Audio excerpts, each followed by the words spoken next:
when I when I be like, oh, these guys are wearing dresses. Yeah, everybody's like, "Oh, he keeps talking about people wearing dresses." No, it's That not. is a weird thing. It's not like that. Look at it from a different way. Look at it. Show me one person that ever wore a dress in Hollywood unsuccessfully. That's how you understand what a ritual is. Because I've been on y'all asses to make this amount of money. And this black man, baby, has paid it to me. Larenz Tate. That name used to ring bells across Black Hollywood back in the 90s. He wasn't just showing up, he was owning every screen he stepped on. From gritty hood tales to smooth romance flicks, dude had it all. Killer looks, real deal acting chops, and a presence that made people stop and stare. He had that rare mix of smooth charm and real talent that had the whole industry watching.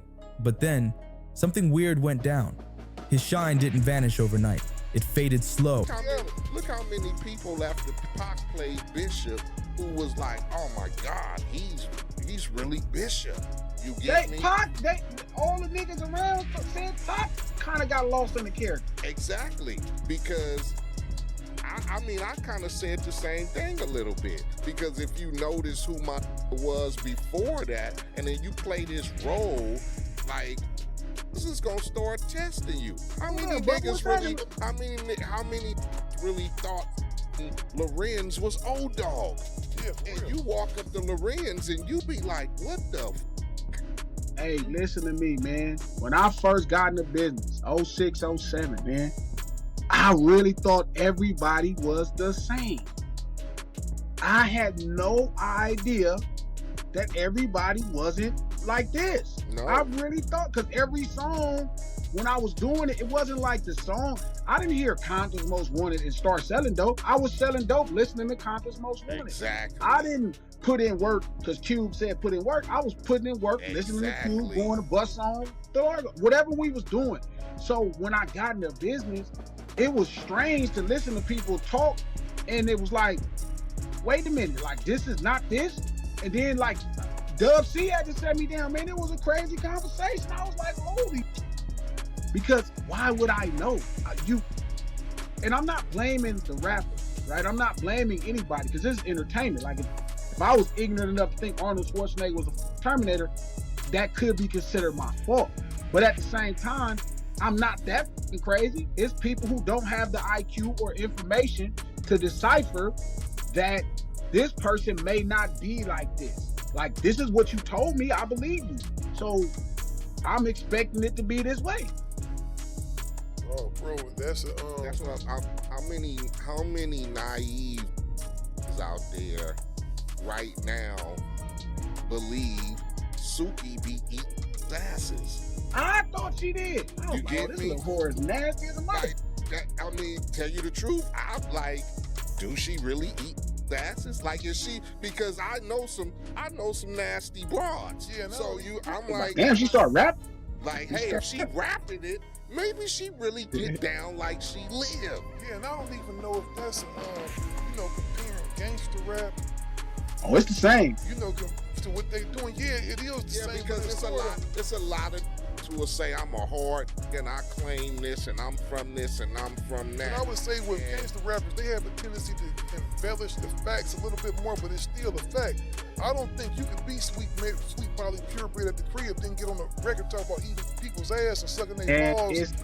It's still are not gangsters, but they might make gangster rap. That is actually more that are not gang members that make gangster rap than there are that are gang members that make gangster rap. Like a street light glitching out one flicker at a time, folks been murmuring for years. What happened to Larenz Tate? How did a man with everything suddenly stop being Hollywood's golden pick? That's wild. Now here's where things really heat up. Tyler Perry steps into the picture. Big boss moves, no doubt, built an empire from the ground up. But he's also... That's crazy. Oh, wow. I'm gonna look, you have to give me a minute. That's, I'm, speechless actually, because it doesn't feel like that long ago, but I guess so, because fans of that movie have really supported, and it is kind of moved from generation to generation. I have kids now, and like they are aware of Menace to Society. They know all about that, and it's just wow. I just think that the message behind the film was just so strong. Getting to see what the inner city life for young black males were like, and seeing some of the challenges and a lot of the things that they were going through. It really resonates today. I think some of the similar things, unfortunately, haven't changed in certain cases, but to be able to see that movie, to see people continue to celebrate it, really is touching, and it means a lot to me. It's the movie that really, I think, was the catalyst to my film career. Certainly was Menace to Society, so I'm grateful. Surrounded by side eyes, quiet rumors, and plenty of unanswered stuff. His reach is deep, his moves sometimes straight up mysterious. And when you toss in Katt Williams and that sharp mouth of his, man, now we're cooking. Katt's been airing out all the secrets, dropping truths that most are too scared to even whisper. He's been saying that behind the smiles and deals, there's a whole other game being played in Hollywood. And maybe, just maybe, that game explains how Perry's power, Tate's silence, and all those industry shadows are tied together. He's got the whole world in his hands. Got the whole world in his hands. Hey, I'm just sitting here on my porch just looking. What am I looking at? I'm looking to the hills from whence cometh my help. For my help? Some of y'all know the rest. I just wanted to come on and just tell everybody, just be as calm as you can. Back in the day, Lorenz ran the 90s. From Menace to Society to Dead Presidents to Love Jones, he wasn't just in movies, he was the moment. Women couldn't get enough. Dudes looked up to him. And directors, they knew he came in ready to kill every scene, no warm-up needed. By the late 90s, everybody was sure Larenz Tate was the next Denzel or Will Smith. He had it all, swagger, skill, and the street edge. But once the 2000s hit, things shifted. The buzz, gone. No big red carpet appearances, no glossy magazine spreads, no late night interviews, just silence. Actors who didn't play Tyler Perry's game, they didn't just fall out, they vanished, like, for real. One day they're everywhere, next thing you know, poof. I guess for me, in dealing with, for me, it just felt like, I shared with people, as I went through my depression, it felt like I was drowning. I shared with them, it just felt like I was drowning, and thousands of people got to watch me drown every day. And it's just like, I couldn't come out. I couldn't come out. What helped you come out? Here's what I never had depression. What happened to me at 50, and holding all of this up to, if you look at Netflix and Disney and all of these people, those are conglomerates with the shareholders and, thousands of people invested. I'm one man running a 330-acre studio where the light bill is always over $100,000 and the water bill is always $50,000, and where there's almost a $200 million payroll with actors and everybody every year. One man holding the weight and the pressure of that.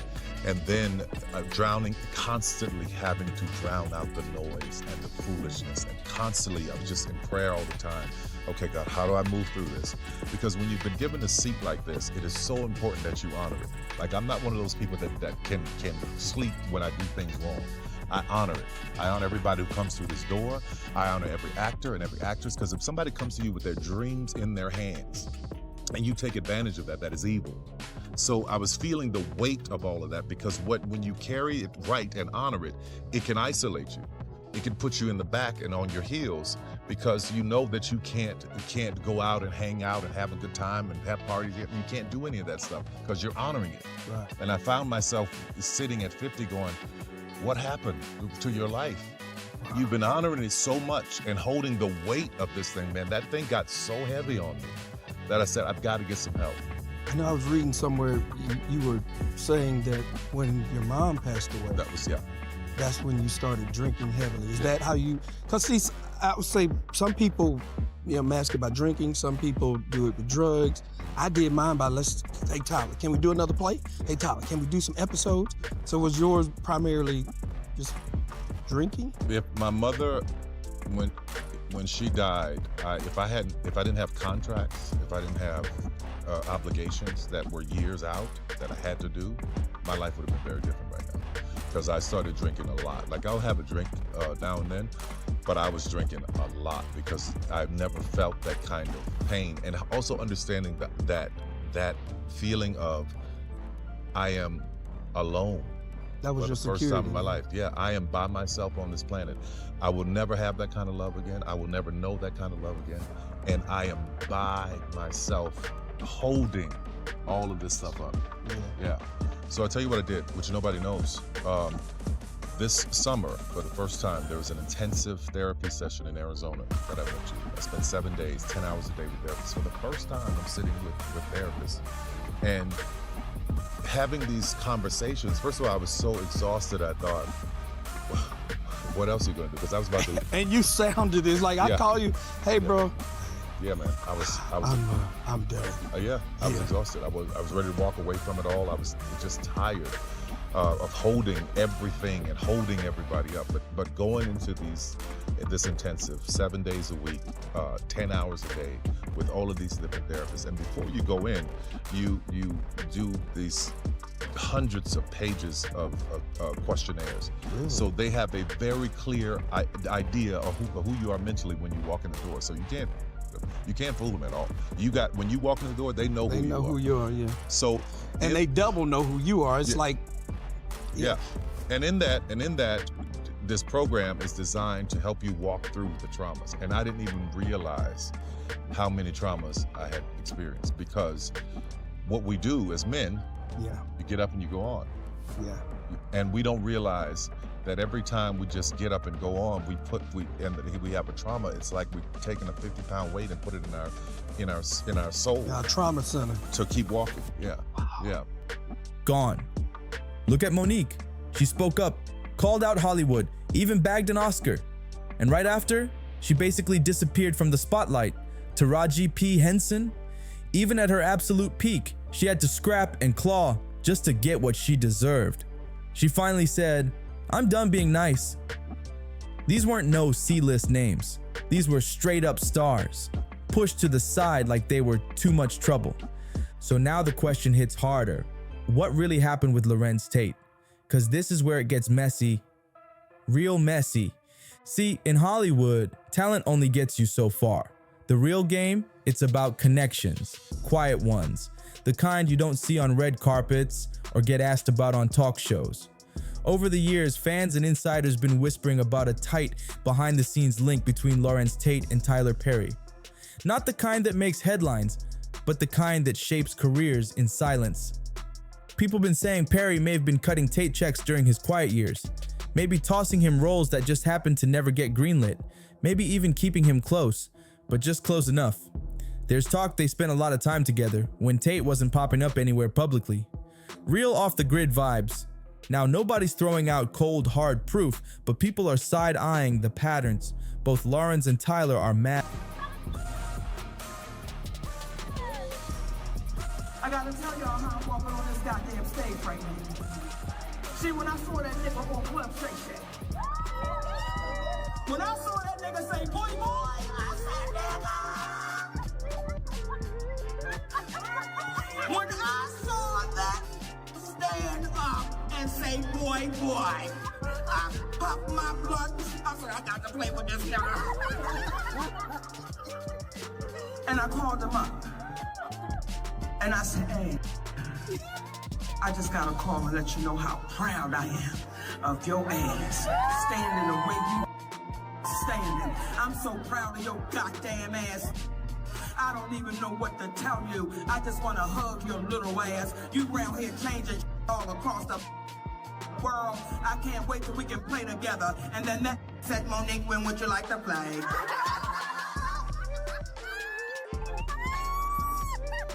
At private, no wild drama, no oversharing online, no public slip-ups, just stone cold silence. And in a place like Hollywood, that silence ain't peaceful, it breeds suspicion.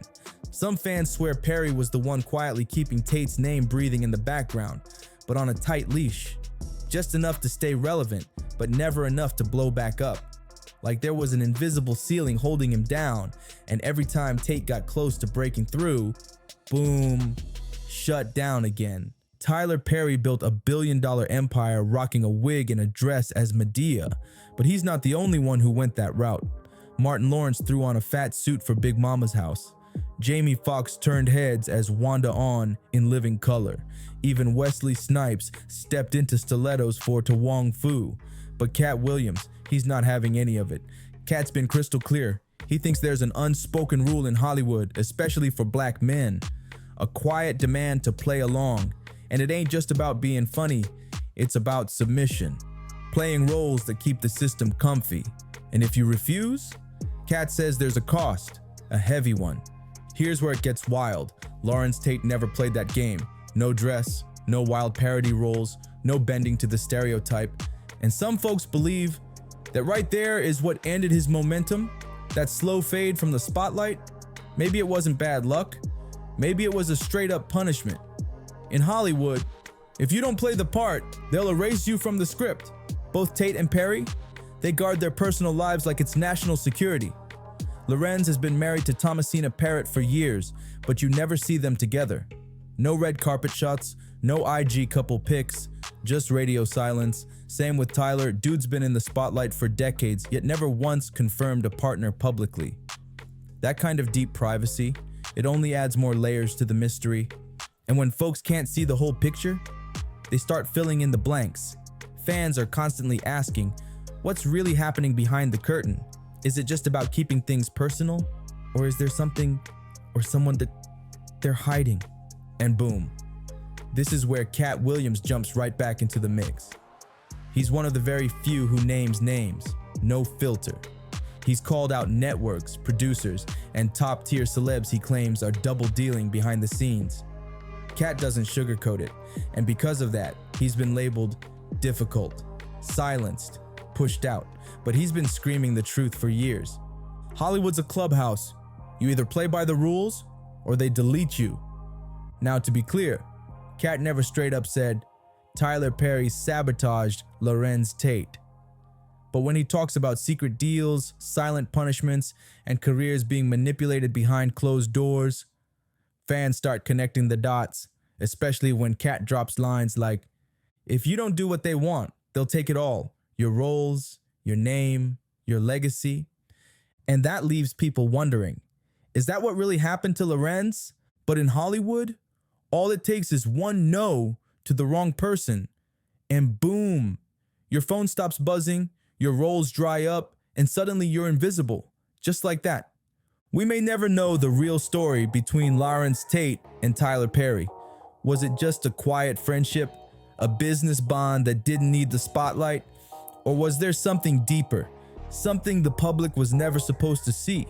One thing's clear, Larenz Tate deserved more screen time, more awards, a legacy as big as the talent he brought every single time. He had the looks, the skill, and the presence that made him unforgettable. So why didn't he get the same shot as the others? Somewhere along the way, someone or something slammed the brakes on his climb. And for fans watching from the sidelines, it's only now that the pieces start clicking together. Katt Williams been yelling about it for years. This industry ain't just about talent. It's about silence, loyalty, and following rules nobody tells you about until you break one. If you don't play the game, you disappear. So we really gotta ask, was Larenz's silence his own choice? Or was it the price he had to pay for stepping outside those invisible lines? Let us know what you think in the comments. Was there something deeper behind Larenz Tate's career slowdown? Was it politics, power moves, or something even bigger? And if you're vibing with this deep dive, make sure to like, share, and smash that subscribe button so you never miss the drama, the truth, and the real stories Hollywood doesn't want told.